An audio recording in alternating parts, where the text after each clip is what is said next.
इरफान, इकबाल भाई ज़ाहिर है एक मतलब यानी कि एक तो वैसे इंसाइक्लोपीडिया हम उनको कहते हैं, जितनी नॉलेज जितनी इन्फॉर्मेशन उनको है, कहीं ना कहीं तो है ना मसाइल, ऐसा तो नहीं है। यानी ये कब तक चल सकता है कि जी इंडिया जो चाहे करे, जिस तरह चाहे करे, कोई ना कोई कहीं तो आके कोई कहे कि हाँ जी ठीक है। अब ये लोग कह तो रहे हैं, इससे फ़र्क क्या पड़ रहा है?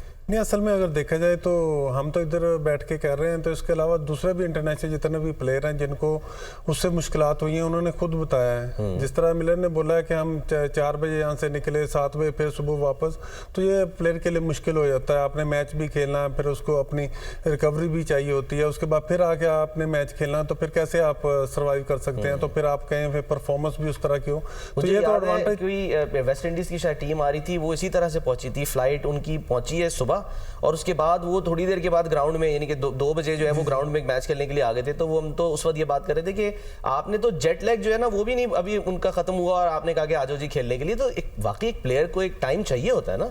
नहीं, यही चीज़ है, बॉडी के लिए आपकी जितनी भी रिकवरी है वो लाजमी होती है, नहीं तो आप परफॉर्म नहीं कर सकते उसी हिसाब से।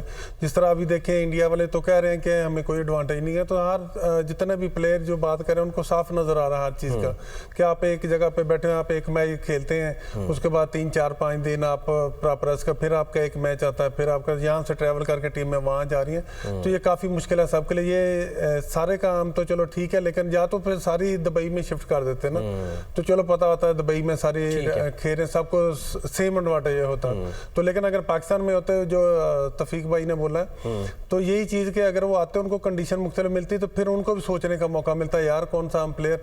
उन्होंने एक दफ़ा अपनी साइड बना ली, उसमें से एक चेंज किया जी, फास्ट बॉलर नहीं कहा हमारा, आप स्पिनर एक और डाल के जिस तरह की विकेटें वहाँ पे परफॉर्म करो, उनको कोई मसला नहीं है वहाँ पे बैठे हुए। 29 साल बाद पाकिस्तान में चैंपियंस ट्रॉफी और उसका फाइनल अब कल दुबई में खेला जाएगा, न्यूजीलैंड और भारत के दरमियान। अपने पैनल की तरफ चलते हैं। डॉक्टर साहब, कल भी प्रैक्टिस की है और जो इत्तलात आ रही हैं वो ये आ रही हैं कि जी कुछ लंबे लंबे शॉट्स मारने की प्रैक्टिस की है पांड्या ने, जडेजा और राहुल ने।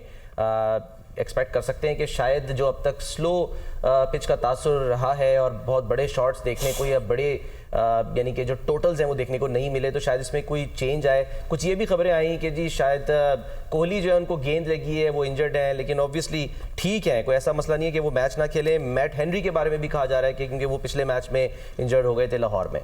तो क्या आप एक्सपेक्ट कर रहे हैं कल? जहां तक बात है विराट कोहली की, तो वो तो खैर ठीक है, उन्हें बाद में जो चोट लगी उसके बाद वो प्रैक्टिस के अंदर मौजूद रहे एंड तक, तो इससे लगता यही है कि वो मैच खेलेंगे। और वैसे भी इतने बड़े मैच में मेरा नहीं ख्याल कि इंडिया उनको बाहर उठाने अफोर्ड भी कर सकता है, क्योंकि उनके पास ऑप्शन बहुत हैं फिर भी। लेकिन आई थिंक कि जितना बड़ा कद है विराट कोहली का क्रिकेट में, और वो भी बड़े मैचों के लिए, तो आई डोंट थिंक सो कि उसको बाहर उठाएंगे। अगर थोड़ा बहुत निकल हुआ भी तो फिर भी उसके साथ खेलेंगे, मुझे ये लग रहा है, because it's only one match ना।